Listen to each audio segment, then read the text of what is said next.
تو بھائی یہاں بتایا جا رہا ہے کہ ہاشم کچھ طالب علموں کا بے ترتیب نمونہ لیتا ہے، جس پہ اس کو غور کرنے کے بعد لگتا ہے کہ طالب علموں کی عمر اور ان کے بستے کے وزن کے درمیان ایک مثبت لینئر تعلق ہے، یعنی پازیٹیو لینئر ایسوسیشن ہے ان دونوں بے ترتیب متغیر کے بیچ میں۔ آگے کہہ رہے ہیں کہ ریگریشن لکیر کی ڈھلان کا 95% اطمینان وقفہ برابر ہے اس چیز کے، اور ہاشم اس اطمینان وقفے کو استعمال کر کے 0.05 کی اہمیت کی سطح پر مندرجہ ذیل مفروضات کو پرکھنا چاہتا ہے۔ یہاں پر نل مفروضہ یہ ہے کہ جو سلوپ ہے، جو ڈھلان ہے، وہ 0 کے برابر ہے، جو کہ یہ چیز دکھا رہی ہے کہ ان دونوں کے بیچ میں ایک مثبت لینئر تعلق نہیں ہے۔ اور متبادل مفروضہ یہ ہے کہ ریگریشن لکیر کی ڈھلان 0 کے برابر نہیں ہے، یعنی اس کا مطلب یہ ہے کہ ان دونوں کے بیچ میں ایک لینئر تعلق ہو سکتا ہے۔ اب وہ تعلق مثبت ہے یا نہیں، وہ اس بات پر مبنی ہے کہ بی کی جو قدر ہے وہ 0 سے زیادہ ہوتی ہے یا 0 سے کم ہوتی ہے۔ خیر، یہاں پر ہمیں ساتھ میں یہ بھی بتایا گیا ہے کہ استنتاجات بنانے کے لیے ساری شرائط پوری ہو رہی ہیں۔ تو چلیں ہاشم کے لیے ہم ان مفروضات کو پرکھ کر دیکھتے ہیں۔ اچھا، اس سے پہلے کہ ہم آگے بڑھیں، یہ پاپولیشن پیرامیٹرز ہیں، یعنی یہ آبادی کے پیرامیٹرز ہیں۔ تو نل مفروضہ دکھا رہا ہے کہ ہماری آبادی کی ریگریشن لکیر کی اصل ڈھلان 0 کے برابر ہے، جبکہ ہمارا متبادل مفروضہ دکھا رہا ہے کہ ہماری آبادی کی ریگریشن لکیر کی اصل ڈھلان 0 کے برابر نہیں ہے۔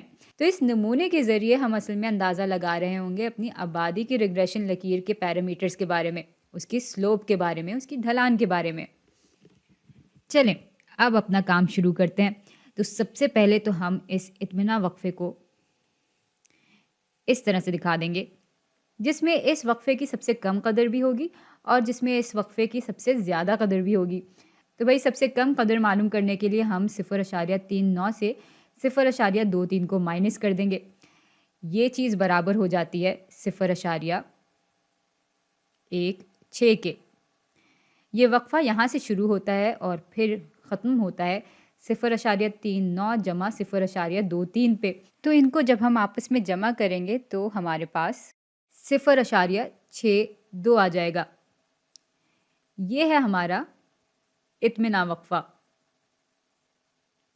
اطمینان وقفہ، اور یہ اطمینان وقفہ 95% پر مبنی ہے۔ تو یہ 95% کا اطمینان وقفہ ہے۔ اب یہ 95% اس بات کی نشاندہی کر رہا ہے کہ 95% اس بات کا امکان ہوتا ہے کہ جو ہماری اصل ڈھلان ہے وہ اس وقفے میں ہی پائی جائے گی۔ تو چلیں اس کو ذرا اچھی طرح سے بیان بھی کر لیتے ہیں۔ تو اگر ہم یہ فرض کر رہے ہیں کہ ہمارا نل مفروضہ درست ہے، اگر ہم فرض کریں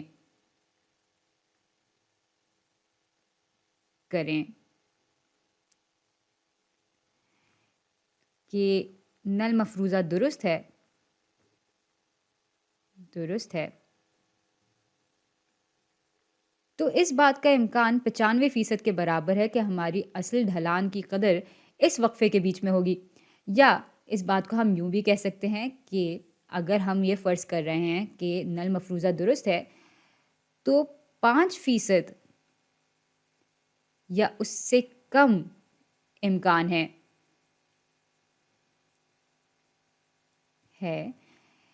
کہ اصل ڈھلان کی قدر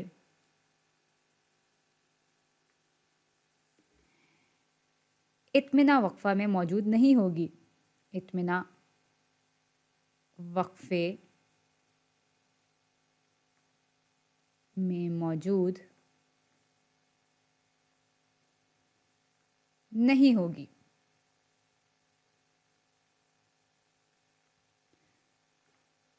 اب اگر آپ کو یاد ہو تو مفروضات کو پرکھنے کے لیے ہم پی قدر کا موازنہ کرتے ہیں اپنی اہمیت کی سطح سے۔ اگر تو ہماری پی قدر زیادہ ہوتی ہے اہمیت کی سطح سے، تب تو ہم نل مفروضے کو مان لیتے ہیں، اور اگر ہماری پی قدر اہمیت کی سطح سے کم ہوتی ہے تو اس صورتحال میں ہم اپنے نل مفروضے کو ٹھکرا دیتے ہیں۔ اس وقفے میں آپ دیکھ سکتے ہیں کہ جو نل مفروضہ بتا رہا ہے کہ بیٹا کی قدر 0 کے برابر ہے، وہ ہے ہی نہیں، یہاں پر 0 ہے ہی نہیں۔ اور ہم نے دیکھ لیا کہ 95% اس بات کا امکان ہے کہ ہماری اصل سلوپ کی قدر، اصل ڈھلان کی قدر اسی وقفے کے بیچ میں ہوگی۔ تو ظاہر سی بات ہے کہ ہماری جو پی قدر ہے، پی قدر وہ 5% کے برابر ہے، کیونکہ ہمارا اطمینہ وقفہ 95% کے برابر ہے۔ تو پی قدر اصل میں 100 مائنس 95% کے برابر ہوگی، یعنی یہ 5% کے برابر ہے۔ اور چونکہ یہ قدر ہماری اہمیت کی سطح سے زیادہ نہیں ہے، اس کے برابر ہے، ہماری اہمیت کی سطح جس کو ہم الفا سے دکھاتے ہیں۔ اب چونکہ پی قدر اس سے زیادہ نہیں ہے، اس لیے ہمارا نل مفروضہ درست نہیں ہوگا، ہم اس کو ٹھکرا دیں گے۔ اور اگر ہم اس کو ٹھکرا رہے ہیں تو اس کا مطلب ہے ہم اپنے متبادل مفروضے کو اپنا رہے ہوں گے۔ تو بھائی ہاشم کو اپنا نل مفروضہ ٹھکرا دینا چاہیے اور متبادل مفروضہ اپنا لینا چاہیے، جو کہ بتا رہا ہے کہ بیٹا یعنی ریگریشن لکیر کی اصل ڈھلان 0 کے برابر نہیں ہے، یعنی ان دو ویریبلز کے درمیان بالکل ایک لینئر تعلق ہے۔ اور چونکہ اس وقفے میں کوئی منفی قدر نہیں ہے، ساری مثبت اقدار ہی ہیں، اس لیے ہاشم کو 95% اعتماد ہونا چاہیے کہ ان دونوں ویریبلز کے درمیان ایک مثبت لینئر تعلق ہی ہے۔